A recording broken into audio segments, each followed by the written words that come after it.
Colin Cowherd is wrong about Dennis Allen, according to the Saints Happy Hour podcast. Ladies and gentlemen, let's go ahead and get into it. Conversation is going to be circling around Dennis Allen, a very polarizing figure in New Orleans. I was just having this conversation about Dennis Allen and his legacy when it comes to being a head coach in the comments section. So I'm excited to extend that conversation to this video with these two hombres right here. Colin Cowherd continues with his dumb, stupid, irrational Saints take, and his latest one isn't even based in reality. Okay, Thomas, hit that intro. Welcome to the award-winning Saints Happy Hour podcast. Let's go ahead. Seriously, how long is this intro? Podcast has won Jesus, awards. this intro's like standards are dropping every 30-something seconds the show long. features Ralph. Oh my God. Grab a drink, sit back, and Hit the subscribe button if you're watching us on YouTube. Like I've said this a million times, unsolicited advice from me. If you are doing a YouTube channel, do not do an intro for every video. The intro goes from 14 seconds all the way to like a minute 13, like almost a full minute of an intro in the most important part of the video where you're trying to hook the viewer to watch the video. We got to get away from intros. If you're doing a YouTube thing, do not do an intro. Do not do any of that stuff. Just get right into the point, get involved, lock in. All right, everybody, welcome to another edition of Saints Happy Hour podcast. I got Thomas running the show back in Poland. I got Kevin with me. But before we start, remember to hit the subscribe button if you're watching us on YouTube. And if you're listening to the audio-only version, go to patreon.com/Saints Happy Hour. Become a patron. Get all our content. We got new and exciting content that's for patrons only. And we need your support to keep doing this. Trying to get to the video. Thomas, play the here we Colin go. Cowherd soundbite. Okay. My 5 bold predictions. I can make. Okay, easy we ones. covered this. Colin said that Dennis Allen will be the first coach fired. We did a whole video on that. He said he didn't want to do easy predictions. He just wanted to do stupid predictions. Right. There's so much here to deal with. Yeah. The first thing is, I can accept if you're like Atlanta's a lot better than the Saints. I don't agree, but I'm not going to die on that hill because they had upgraded at quarterback and they got Judon and they got Justin Simmons, and that might make their defense not atrocious, and their offense has some weapons. I disagree with their offensive line being really good, and they had really good injury luck last year on the offensive line. I think that's The only thing that he said that I really disagree with, is that the Falcons' offensive line isn't good. The Falcons' offensive line is really good. That's the only constant out of those like variables. The variables that they have all these playmakers, very questionable. The idea that their defense is going to go from being really bad to good, very questionable. But their offensive line is legit. It's going to regress. I don't think they're going to be as good as people think. But if you want to believe that about Atlanta, fine. But Kevin, Carolina clearly better than the Saints? Yeah. So in the video, when we broke down Colin's statement, I think he meant to say the Bucks, and I think he got them mixed up. I don't think it's it's not crazy to say that I don't think Colin watches a ton of the NFC South. I don't think he watches a ton of – I'm not even sure if he watches a ton of football anymore, to be honest, but because he does make these mistakes quite often nowadays. I think in his head, he was thinking of the Panthers as the Bucks and that the Panthers had been good or whatever, and that's what happened. Because there's no way – you can't say Atlanta and the Panthers are much better than the Saints. You can't leave out the Buccaneers. The Buccaneers have won the division the last couple of years. What planet? Yeah. On what planet is that true? Smoke and rocks. I don't know if I'm allowed to say that, but whatever. I mean, shoot, you can have that as a soundbite. Just smoking, just me saying Bryce that. Young had the worst rookie quarterback season of the last 35 rookie quarterbacks. Yeah, I mean, Bryce Young's year, again, we've covered that too. But Bryce Young's year, statistically, by all the efficiency models and whatnot, was worse than Jamarcus Russell's year. So, like, Bryce Young right now had the worst season we have seen from a rookie quarterback in decades. Which is another thing I think is crazy when people are like, "Oh, Bryce Young will take a step forward." And it's like, brother, he better take about 20 steps forward, because if he takes a step forward, he'll just be in like abysmal territory. He needs to take multiple steps forward to get to where he could be like an average level starter. Quarterbacks in the history of the NFL. Like, he was historically terrible. And here's the thing. The list of people, of quarterbacks that have been as bad as Bryce Young has been and bounced back, the list is like Jared Goff, Matt Stafford, and that's about it. Peyton Manning. Peyton Manning threw like 30-something interceptions his rookie year. He was horrible. The Colts were terrible. History says, as bad as Bryce Young was as a rookie, you don't bounce back from that. Okay?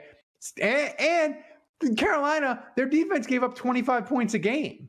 Like, are they that much better on defense? I don't think so. Is their offensive line better? Yes. Is their receivers better? I don't know. Adam Thielen's 1,000 years old. They drafted a kid, a rookie in the.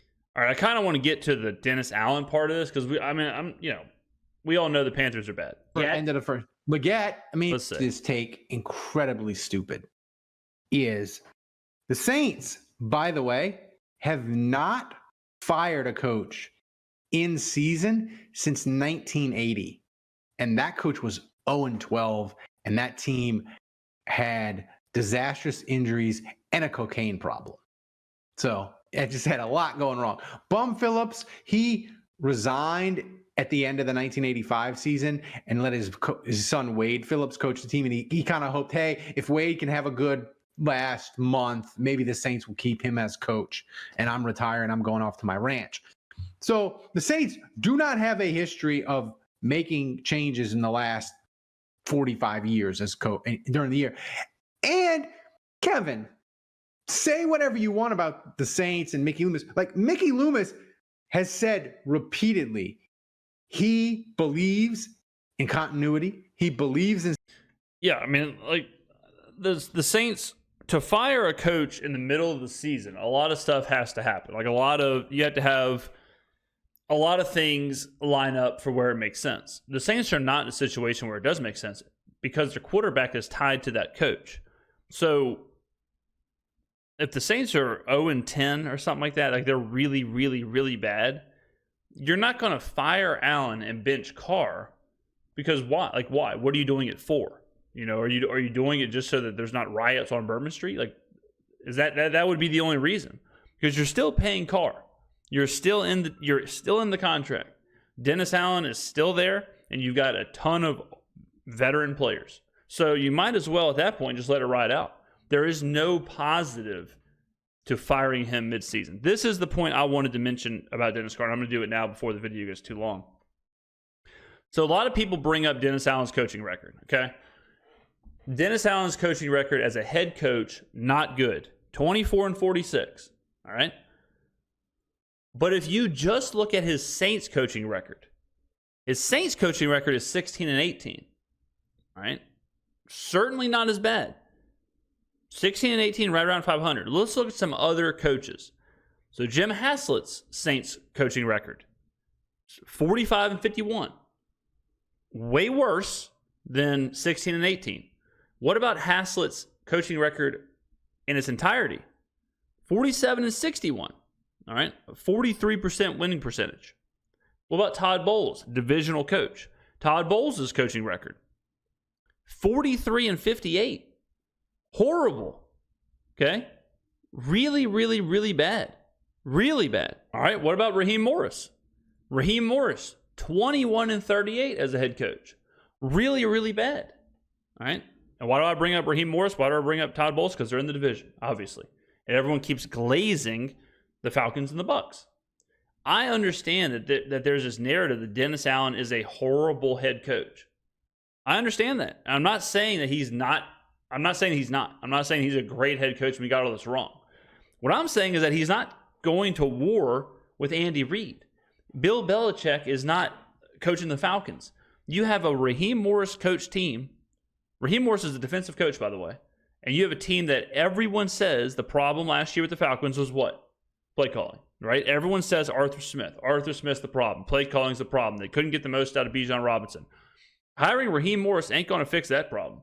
And you can throw into the fact that as a head coach, you can't win. Again, Todd Bowles, even with winning all these divisions, like think about how hard that is to do. You win all these divisions, and Baker Mayfield's best year of his career last year or whatever, and you end up at 43-58 is your regular season coaching record. You know, Haslett. A lot of people were like, Dennis Allen isn't even Jim Haslett. Unfortunately, that's not true. Unfortunately, Dennis Allen's tenure with the Saints is currently, record-wise at least, more successful than Haslett's tenure. Now, Haslett does have the playoff, like that is different. But just strictly wins and losses, I think Allen is getting saddled with this narrative that he's a horrible head coach due to his record. I think that is a little bit unfair. I think it's a little bit unfair because I wouldn't factor much of this in at all. I would factor in some of it, obviously, but I would not be overly concerned, just like I don't think the Falcons are overly concerned with Raheem Morris's coaching record. I think you got to focus much more on this. The 16-18 with the Saints. Could have easily been 17. Could have easily been a little different if Foster Moreau catches a pass or if Derek Carr doesn't blow his shoulder out in Green Bay. So this is a bit of a misnomer. This idea that Allen cannot win. This idea that as a head coach, he is far and away the worst. All right? Because as you can see by these, he certainly is not far and away the worst. He is amongst the worst. And it just so happens that the rest of that amongst the worst is in the NFC South. So think about that too when you're talking about the problem the Saints have with Dennis Allen. Stability. The Saints are proud that they are one of the most stable franchises the last 25 years or whatever. And you can argue that's dumb. Stability isn't always good. You shouldn't just do it for stability's sake. And maybe if they start out terrible, maybe they should fire DA. But I'm telling you, Kevin, I don't think they're firing DA unless he's winless going into December. I think it was a situation where he's like 0-10. I think then you may have to just make a change because you would think at that point the fan base is absolutely out of control. Attendance is awful. The locker room's probably a disaster. You may have to figure something out there. And if you fire DA, you're more than likely benching Carr. And then you're more than likely. But again, I've said this a million times. It's a bigger problem because if you're 0-10, that means your offense is terrible. Right? And if your offense is terrible, then you can't be very happy with Clint Kubiak, can't be very happy with Andrew Janocko. So, think about what that would mean. Think about the domino effect of that situation. If the Saints are 0-10 or just bad enough to fire DA middle of the season, you're probably also firing / moving on from this whole new offensive coaching staff. You are absolutely moving on from Derek Carr, and you are almost absolutely moving on from all of the veterans on your roster because there's no reason to pay these vets. There's no reason to pay this core if you're that bad. So it wouldn't just be firing Dennis Allen. It would be firing Dennis Allen, benching Derek Carr, getting rid of Derek Carr, firing Clint Kubiak, firing Andrew Janocko, hiring a new head coach, a new DC, a new offensive coordinator, finding a new quarterback, more than likely moving off of the combination of Demario Davis, Tyrann Mathieu, Marshawn Lattimore, Alvin Kamara, Cam Jordan. The domino effect is nuts.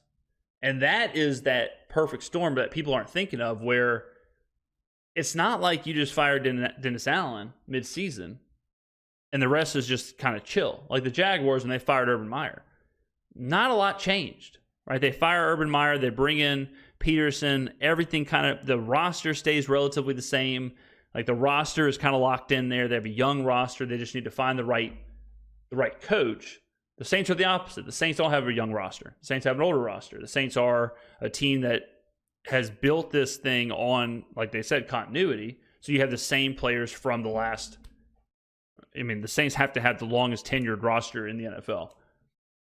The Patriots are a good example. The Patriots start 0-9 and fire Gerard Mayo. nothing really changes because he's already a young coach. They're already in this kind of transitionary period. They've already drafted Drake May. They already don't have very many pieces on the roster. They're already kind of gutting the roster to rebuild anyway. So bringing in a new head coach wouldn't be that big of a deal. Totally different in New Orleans.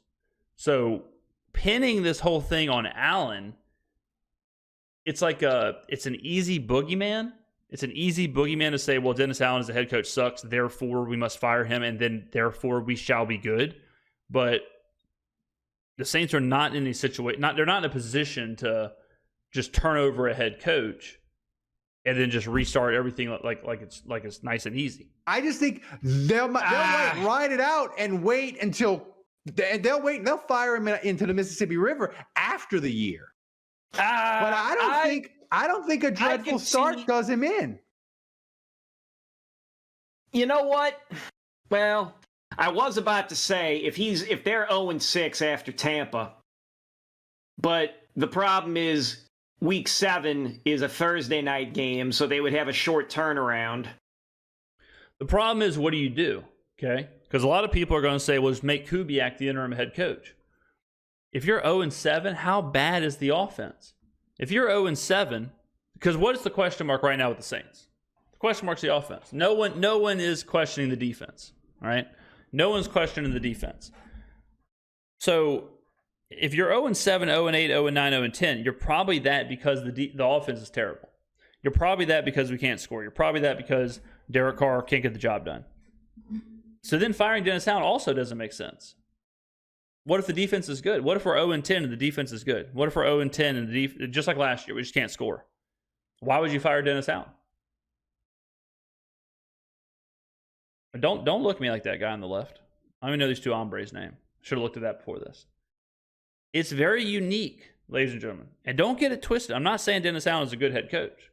I'm saying that this idea that we can fire him mid-season, or this idea that he's the problem, there aren't very many roads that actually lead to that. Like, what actually is the road that leads to us firing Allen, but keeping Kubiak, or making Kubiak the head coach, or Kubiak being the next head coach, or keeping Carr? Like, none of those things add up. It's hard to even imagine the Saints defense being so bad that we're 0-10. It's hard to imagine that because of how talented the defense is. I do think if we go 7-10, or if we win 6 games, 5 games, something like that, then they probably will get rid of Allen at the end of the season. Because at that point, you're 3 years in, it's just not working. You probably do need a change. But if that happens, like I said, then you are moving on from Carr. You don't make a head coaching change like that, bring in a new head coach, and expect that head coach to be saddled with Carr's contract. That head coach is going to come in and do his own thing and get his own players. And that's also horrible for Spencer Rattler. If you're a Spencer Rattler truther, it's not good for a rookie quarterback who you're trying to develop as the quarterback of the future to all of a sudden inherit a new head coach who didn't draft him. That's the Justin Fields problem. The Justin Fields problem in Chicago was that once they brought in new coaching and new front office, the new coaching and new front office didn't draft Fields. So they didn't see the vision. They didn't want him there. And that spelled the end for Justin Fields. We see it all the time. So it's a very interesting puzzle piece that we have to keep in mind when we're thinking about Dennis Allen as our head coach, or the problem of Dennis Allen as a head coach, or possibly firing Dennis Allen. So would you go in, lose? If they're 0-8, so would you go in? So would you fire DAF? Listen, I think if they go 0-6, anything, I could see Dennis Allen getting fired going 0-6.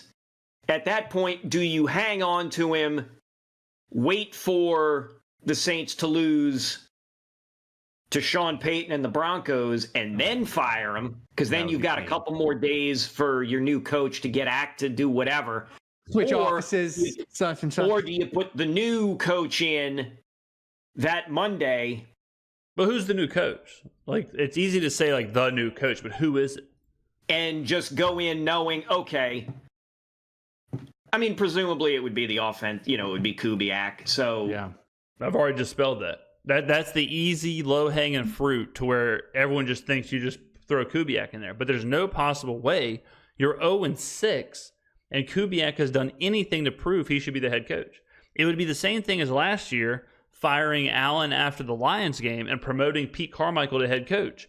How much worse would the Saints have been if Pete Carmichael would have been the head coach? Do you just say, we're going to see what'll happen from here on out? And then imagine that last year. Imagine if last year after the Lions game, when people are booing the Saints at home, if the Saints fired Dennis Allen and Pete Carmichael is your head coach, all of a sudden now you don't have Dennis Allen coaching the defense. Who the hell is coaching the defense? Because if you fire Allen, you're probably firing a lot of his staff. Carmichael certainly isn't coaching the defense. He can't even coach the offense.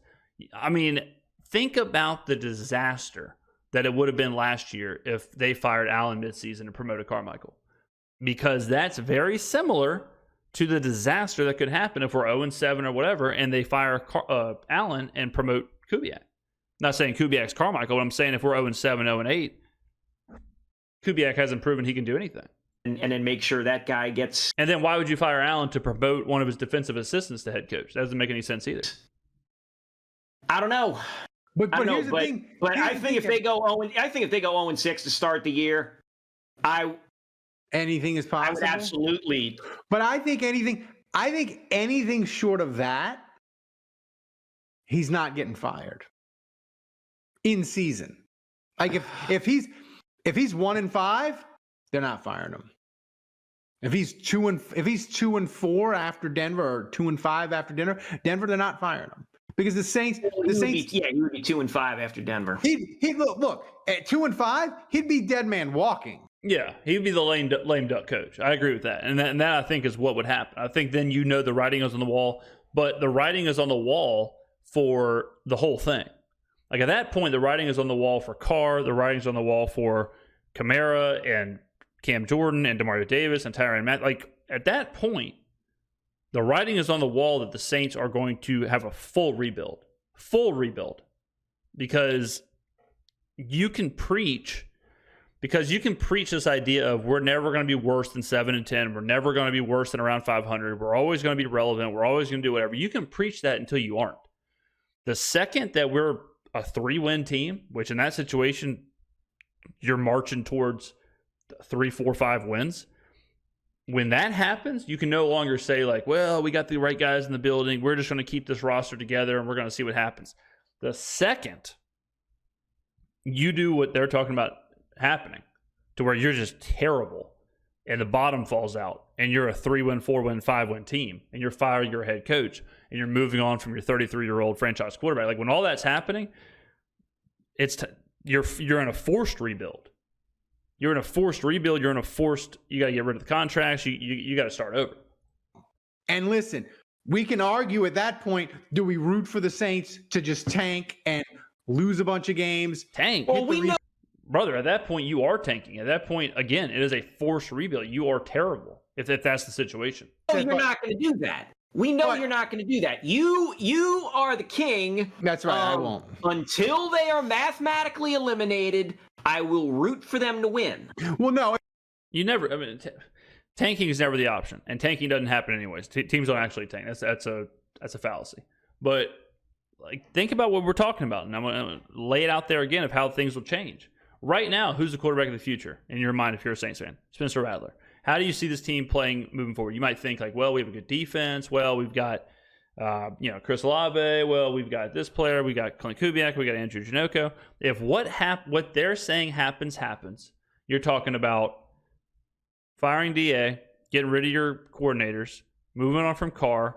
More than likely, if you're that bad, you have a top 8-ish pick. More than likely, if you have a top 8-ish pick in this situation, you bring in an all-new coaching staff, they're going to draft their quarterback.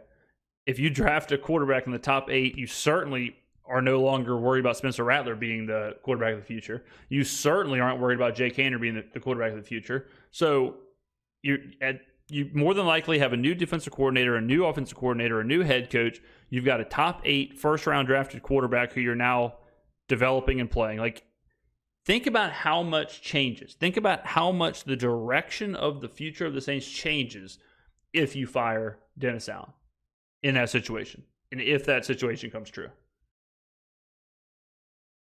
What I'm trying to tell you, ladies and gentlemen, is that this idea that, yeah, you just fire Dennis Allen, easy, and then you bring in someone else or elevate someone from within, and then boom, your Spencer Rattler takes over, and it's all easy peasy, lemon squeezy. That just ain't it. That just is not.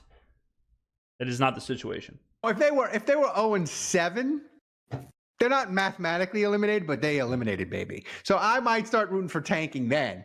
But to my point, like Colin Cowherd, like all he had to do was just like 5 seconds of research, and he would realize that like Dennis Allen to be the first coach fired, short No way. of He's not. winless, short of being winless, short of being something criminally happening where like HR gets involved.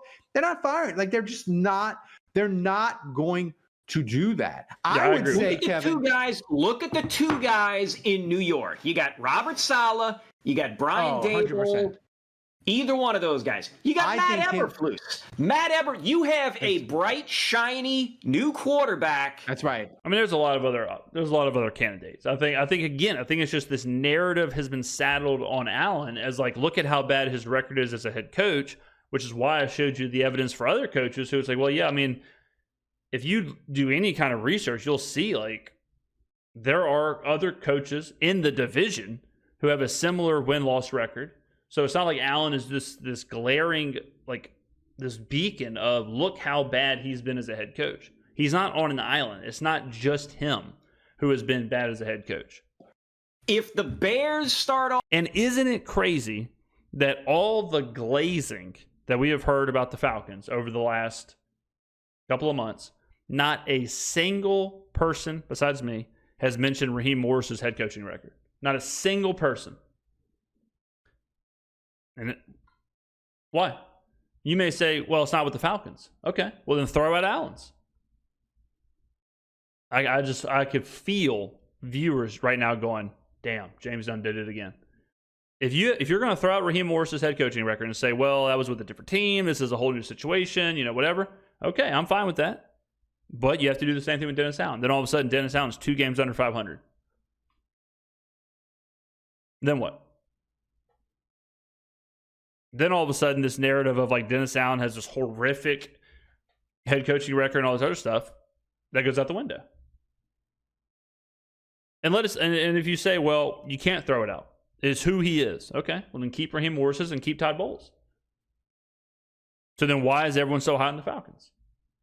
Because shouldn't people be questioning, like, we have a head coach who's 17 games under 500, and now we expect him to come in, inherit this team, and make them an 11-game, all of a sudden he's going to be 3-4 games over 500?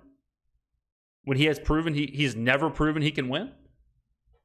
It just seems kind of weird. off 0-4 or like 1-3, and the quarterback looks okay, Eberflus may very well be told to hit the bricks. I personally don't see the Eagles firing Nick Sirianni. I don't see Mike McCarthy being given the heat. Oh, I disagree on the Cowboys. I think Jerry's a guy who's never fired a coach mid-season either. I don't think he's not going to get rid of Big Mike. I think Sirianni could go. If the Eagles start off like 0-5, 0-6, like with that team, I think they'd can him. But the Eagles are a good example too of the team I'm talking about, where you fire Sirianni, then the roster stays the same. Like, you're not getting rid of Jalen Hurts, you're not getting rid of A.J. Brown, Devontae Smith. So you do just kind of reset. You've already lost your 2 coordinators from last. You're trying to find the coordinators after losing Gannon and Steichen. So firing Sirianni wouldn't be that big of a deal as far as like replacing him, and then the Eagles just kind of righting the ship.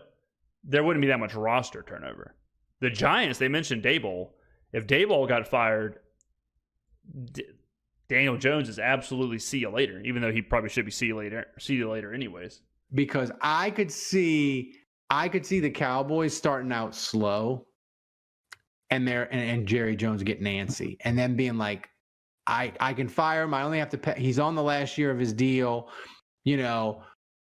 I could see a bad Dallas loss in a primetime game early on. I could see that being the end of Mike McCarthy. But I'll agree with you. I think the two New York coaches, I think McCarthy, I think Antonio Pierce, even though the Raiders just hired him, I think it's the Raiders, man. What's going to stop them from firing him? I don't think Weird Haircut Boy is as goofy as his dad. Yeah. Like his dad, I could see firing a guy, but I mean, they fired Josh McDaniels a year and a half in. Well, Josh McDaniels. Well, that was a locker room situation. The locker room had basically revolted against McDaniels. It was just proved he wasn't it. That wasn't That's right. It. Like That's right. he got a full year to be the guy, and then it That's was right. like, all right, he ain't it. Yeah. Like there's people theorizing that Mike Tomlin could be. I don't see man, Mike Tomlin getting fired during the extend season. One, they just signed him to an extension, but two, there's no way that the Steelers ownership is firing a coach during the season. I just don't see it. Yeah. I do not. They would let Mike Tomlin. I can see Jacksonville moving on from Peterson. I mean, Trevor Lawrence is 20-30 as a starter. They've seemed to regress. Other teams in the division are getting better. The ownership is very active. The ownership wants a winner. The ownership has proven they will fire coaches if they feel like that has to happen. They're trying to find the right fit for Lawrence. They have to make Lawrence's $300 million contract work. They're desperate. I think that's a perfect recipe for firing a coach midseason. I think if Jacksonville, I mean, this is really crazy here, but I think if Jacksonville, high-profile ownership, tons of money, quarterback they have to make work, in a city that wants to win in the division like that, I think if Jacksonville started off slow and they fired Peterson and had a chance to sign or hire Bill Belichick, I think they would in a heartbeat. I think that's a perfect storm for a surprising first coach fired. Shit the bed. They would let the team shit the bed all year, look embarrassing, and then they would fire him. So Tomlin is not getting fired during the season. Like I'm trying to find guys. I'm trying to find the guys that would in fact get. Well, you always have that surprise firing, which is fair. I mean, nobody thought Frank Reich was going to get the heave-ho from Carolina in year one. There's another example of a volatile ownership, though. Tepper is a horrible owner. So Tepper, he's in over his head, so that's why he fired Reich. And I'm trying to think who surprise. Let me see. Who would be a surprise? I guess if the Bills started off bad. McDermott could be. His seat is relatively hot. Ooh, that's a good one. But it's like the Bills have been really good under Sean McDermott. Yeah, this could just be a. But that's also a conversation in the building of a locker room thing. Like if Josh Allen loves McDermott, they're not going to upset Allen by firing McDermott. They would give McDermott the season if that is the case. I don't know if Allen likes him or not, but if Allen's like, look, don't fire this guy, we can make it work. The Bills probably aren't going to be that bad with Josh Allen, right? So they would give him. Now if Allen's like, look, I can't stand this guy, get rid of him, then yeah, they probably would can him. In case of we think we've hit our ceiling with you as the head coach, we need to give somebody else a shot. So if the Bills start off in a slump, I could see it. Doug Peterson feels weird. There you go. Yeah, but he's see, there we go. Come on, fellas. I mean, the thing is with Jacksonville to remember. All right, I don't want to get too deep into all these other coaches. Shit, if they go 2-2 and those 2 wins don't look play because the national media has coalesced around this. The Saints are going to be terrible. Okay, here we go. Coward's MO. It's a day that ends in Y. He just says shit to say shit. Yeah. And doesn't care how smart or stupid he sounds. And the thing is, it's an easy play because the national media has coalesced around this. The Saints are going to be terrible. The Saints are going to be a bottom 5 team because the national media, I think, and I hope, has confused boring with bad. So I agree. There is this weird agreement with the national media that the Saints are bad because of Allen and Carr.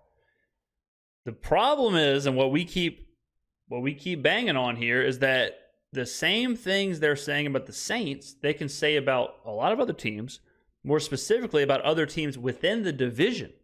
So if the Saints are bad because Allen can't win as a head coach, you got to look at the Bucs and the Falcons. If the Saints are bad because Carr can't win as a quarterback or he can't win playoff games or whatever, you got to look at Kirk Cousins. Kirk Cousins is 1-4 in his career in the playoffs. So I don't know if it's just because of their personalities or what, but the Saints are the team that everyone for some reason is just saying is bad. And like this hombre said, maybe they think because they're boring. We don't even know if they're boring. There's a whole new offensive scheme. So were they boring last year? Yeah. But the Saints agree. Like, to say the Saints offense was boring and bad last year is not news to Mickey Loomis. Mickey Loomis fired the entire offensive staff. He knows that. So, like, a lot of people are picking against the Saints this year because of problems from last year that were addressed in the offseason. No pass rush. We got Chase Young. Bad offensive line. Drafted Talise Fuaga. Horrible offensive scheme. Fired the entire staff. Brought in a whole new staff. So it is weird where everyone's landed on this anti-Saints kind of narrative. And I think it's swung way too far. Do I think the Saints are great? No. Do I think the Saints are Super Bowl contender? No. Do I think the Saints are a 12-win team? No. They're right smack dab in the middle of the road. But everyone's swung way too far where they've been like, oh, Dennis Allen sucks. Oh, Derek Carr sucks. Whatever, Saints 3 wins. And then it's like, well, hold on a second. This is starting to not make any sense. How can a team with a top 10 defense that hasn't been worse than 7, hasn't had under a 7-win season in 20 years, how can that team who won 9 games last year in a weak division, who's made upgrades across the board, how does that turn into a 2-win, 3-win, 4-win team? How does that turn into an 0-10 team who fires their head coach? That's what everyone's getting wrong. The Saints are boring as hell. Were boring as hell. Were boring as hell. Because there is a great chance they are not going to be boring as hell this year. I'll agree on that. But that doesn't make them bad, right? So doesn't automatically make them bad. It doesn't automatically make them bad, right? My dream scenario, Kevin, because I like to be positive, because it's August. My dream scenario, Saints start 3-0. Jesus. I mean, Saints start 3-0. I mean. And Dennis Allen, he goes from, he's not the first coach to be fired. He's the goddamn Grim Reaper. Saints go into Dallas, embarrass the Cowboys. Mike McCarthy the next day, fired. They play the Eagles at home, embarrass the Eagles the next day. Nick Sirianni, gone. Saints Crazy are 3-0. what we're talking about. We're giggling, we're laughing, having a grand old time as DA is just getting coaches fired left and right. That's my. All right. Off the rails here. We're going to end the video. Ladies and gentlemen, what do you think about this? Okay. I know Dennis Allen's very polarizing. Okay. What do you think about this conversation? Do you think there's any way that he gets fired? Or what I really want to know is laying out the domino effect. Laying out if he gets fired, then Carr gets released, then Kubiak gets fired, then Rattler all of a sudden isn't the quarterback. Does it all that kind of make sense? Does all that, now are you thinking like, well, actually, yeah, I guess firing Dennis Allen I guess that isn't the move, or that is a little more difficult than I thought. Let me know in the comments below. Thank you very much for watching. I will see you in the next video.